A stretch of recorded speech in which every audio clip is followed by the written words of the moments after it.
Hi, everyone. Welcome to Mediumship by Picasso. This is Picasso Roberts, and I've got a kind of a different sort of message today. I skipped this past week spirit messages and card pull.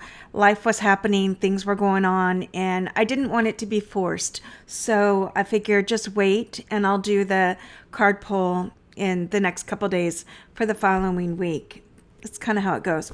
But so a weird few things have been happening. One of the things is I started a new job along with my mediumship stuff. But I'm working at a very old inn, a bed and breakfast on the waterfront in St. Augustine. And there's a lot of activity in this place. And so one of the things that I want to focus on in the near future here is sharing some of the things that come through while I'm in the house, and some of the things that happen as I'm walking through town. It's an old town. So a lot of things happen, and especially if you're relatively open to spirit messages. Not that I walk around with the door open all the time, you know what I mean? But when spirit sees the light, it's kind of an opportunity. Although I do set my boundaries, I am open to receiving messages from them, especially on my way to work, walking in to and or around where I'm going to be all day. So I'm friendly with the spirits that are there, and I appreciate them stepping forward and communicating with me. So that's one of the things that's going to be coming up. I'll be sharing a little bit more of that in videos to come. Now, one more thing that happened this week, which is a first for me. I mean, I'm an animal lover, and I absolutely adore our domestics, animals, our dogs, our cats, and fish, birds, turtles, whatever. And I'm out in the country, so I'm in nature all the time. So I'm seeing a lot of things. Animals will cross our paths, and there are certain messages that come in with that. What I want to talk about is I was helping my best friend move this past week. And where she's living, the owner has a dog. They're friends, and albeit the owner of this dog is a very nice person. He has a huge heart, but he has a dog with a behavior issue. And the dog has bitten several people, and me. He bit me this past week, and it hurt like a son of a gun. That wasn't the biggest issue with the dog bite, although it's huge, and that needs to be addressed by the owner of the dog and all of that. Something I cannot do. That has to be done by him. However, there's a reason everything happens. So when something physical happens, I try to remember to look it up in the Heal Your Body book and find out what the mental emotional connection is to the dis-ease in the body. And I completely forgot. I got sidetracked this whole week and forgot to check in on that. So I'm going to share with you what the mental emotional connection is to that dis-ease, that dog bite, that animal bite, so that we can all learn from this.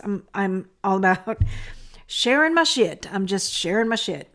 So, but the other thing is, I want to also share with you what happened to me in that moment. And it just surprised the crap out of me. I couldn't believe that this happened. So years ago, back in 1994, if anybody's read my book, you'll know that I was in a boating accident, and I was chopped up by a boat propeller. I died. I came back. There was a lot of PTSD connected to that trauma, or to that accident. I've done years of healing and therapy, and come a really long way with regards to the healing with that accident and that near-death experience. However, when you least expect it, it can creep in on you again, and you're not even realizing it. So anybody that has dealt with PTSD and you've done your work and you've done your healing, you're not free of it all the way.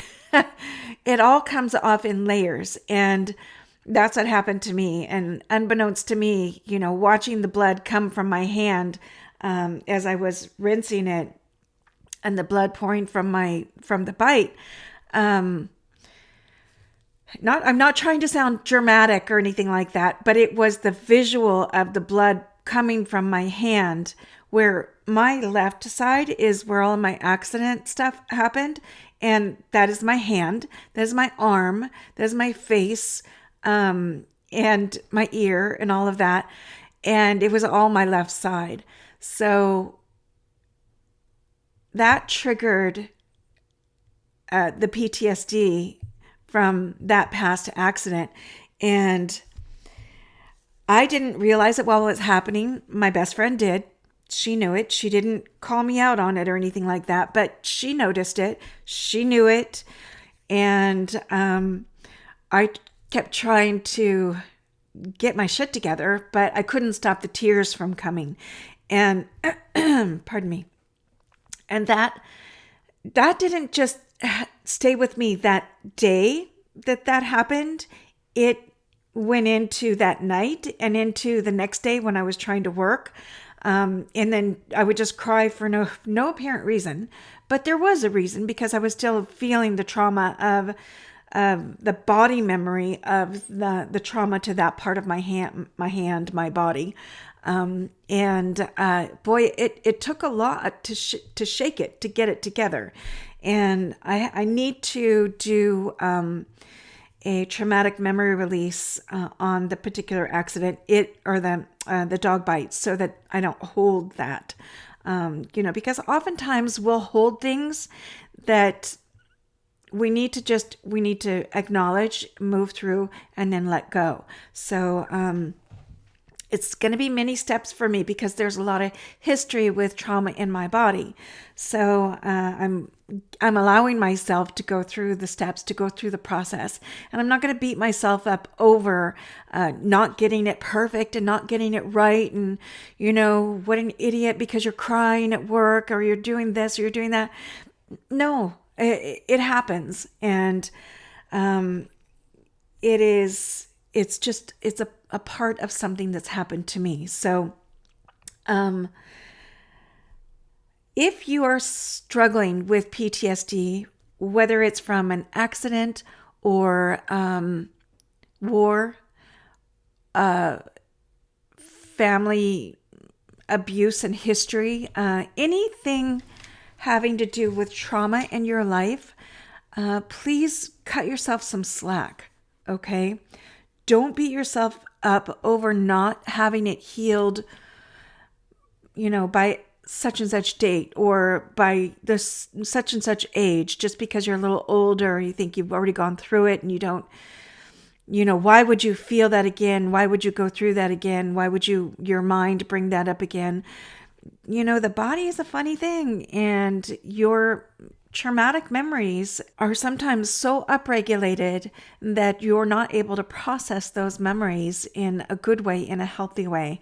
And so they stay in that part of your brain, in the amygdala, and can be easily triggered, by a dog bite, by a car accident, by just even a little fender bender, or somebody shoving you and tripping you, or anything. It could be anything. You never know what it's going to be.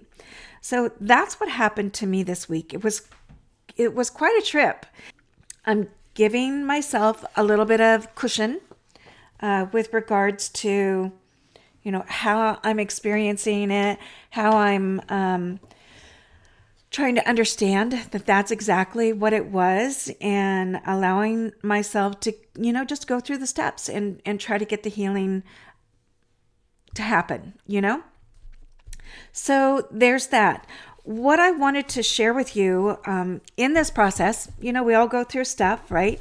So what I wanted to share with you is I have this book. It's as old as it heals. You can see how beat up it is. It's I've had several copies, but this is the Louise L. Hay book. It's called Heal Your Body. And in this book, she has created a list of the dis-ease in the body, and then a list of the mental emotional connection to the dis-ease. And then she lists a mantra to help shift that problem or that dis-ease.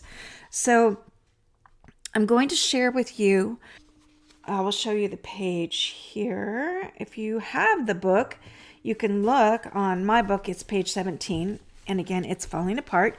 But if you can see what I'm saying, she has the list of the dis-ease, the mental emotional connection, and then the mantra to help you shift that problem for you.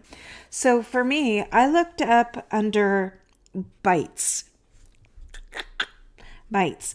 And the actual initial mental emotional connection to a bite is fear, open to every slight, right? Now, then she separates it from animal bite and bug bite. She doesn't say human bite, but hopefully none of you are dealing with human bites. So under animal bite, which is dog, right? The mental emotional connection to this dis-ease problem in the body, it says anger turned inward and a need for punishment. So for me, I'm going to sit with that a little bit and understand it. Anger turned inward, a need for punishment. I'm not certain about the need for punishment, but I could understand the anger turned inward. Maybe being angry with myself for not being able to control situations or control life happenings, and why aren't I doing better? Why aren't I working faster? Why am I not more successful than what I am at the moment? Again, beating myself up for not being where I think I should be. And that's not always a good idea. We have to be a little, I'm not saying be soft, I'm not saying be a wuss, but for me, I'm very hard on myself when I don't do something correct, or I don't do something right, or I think I should be somewhere a little bit further down the road. I'm a hard worker, and I am hard on myself. So I acknowledge that. Now, the mantra or the words to help shift the issue that I'm dealing with is simply, I am free. I am free. So the problem, the dis-ease, is the animal bite, the mental emotional connection, anger turned inward, like angry at the self, turning it inward, and the mental emotional connection, or the mantra to shift it, is I am free. I am free. It's a good mantra. Those are good words. And it's a good book. And if you don't have this book, I know you could still get it online. I love Louise Hay's stuff. She was just an amazing, she's on the other side now. So many blessings to you, Louise. And I thank you for all of your hard work over the years. She was an amazing spiritual person, speaker, medium, channel, healer, author of a gazillion things over. She just did so much. And this book that she created has helped me tremendously over the years. And one of the other things, it's very Chinese medicine. Like, I look at all the organs in the body, and all of the organs connected to emotion, and I've talked about that before in some of my videos. How lungs are connected to grief, and stomach is connected to worry, spleen is worry, heart is about joy, liver is anger. I don't know, it's just all very connected in so many different ways. You have to learn the ways that you can understand and you can heal what's happening with you. Whether it's a dog bite, a bug bite, a sickness, a virus, an accident, whatever it is. Seek answers rather than just sitting and doing nothing. It took me a few days to figure out what the heck. And then after I sort of got myself straight in my mind, I'm like, oh crap, why didn't I pick up that book? Why didn't I look at the symbology? Why didn't I look about the mental emotional connection to the dis-ease? It's all very important. And it's important that I'm remembering it so that I can share it with you, so that you can in turn, reach out and, work on getting the book and getting a better understanding of what is going on with your body and why things are happening to you and what's the emotional connection and how do you shift out of it? How do you get around all of that? It's important, it's important. So anyway, so I wanted to just talk about that happened to me because I know that there are a lot of people around this world who are going through PTSD. We're all out there together. We're all walking side by side. Sometimes we bury our stuff so people can't see it. And it's a survival skill. It's how we get through stuff. But when you're around people and you see they're having a hard day, it's good to reach out. Are you good? Are you doing good? Are you okay? If somebody says, I need a moment, back off. Give them a moment because they just need a moment. And then allow them that time to come forward and go, okay, here's what's going on with me. This is what happened. And this is why, and all of that. It's good to share. But everybody has to be ready, So just be mindful. Be mindful of your surroundings. Be mindful of yourself and of the people who are around you that are having a hard time. You never know what somebody's going through. They might be dealing with a parent that's going through some dementia issues, some Alzheimer's issues. It can be many, many, many things. So anyway, I hope the message with regards to that is good for you. I hope it makes sense to you. I'm going to probably touch base on some more of those things. And I don't know. We just take care of each other the best that we can. All right? So have a great rest of your day. I hope this video helped you. And don't forget to subscribe while you're on this channel. It's going to help me stick around. And like the video if you like. Pop a question on there if you have a question, a comment, anything like that. Or book me for a session. You can go to mediumshipbypicasso.com and you can book a healing session. You can book a mediumship session or a psychic session, whatever. My readings are 90 minutes. They're online or in person if you're in my area. Have a great rest of your day and just take it all one step at a time.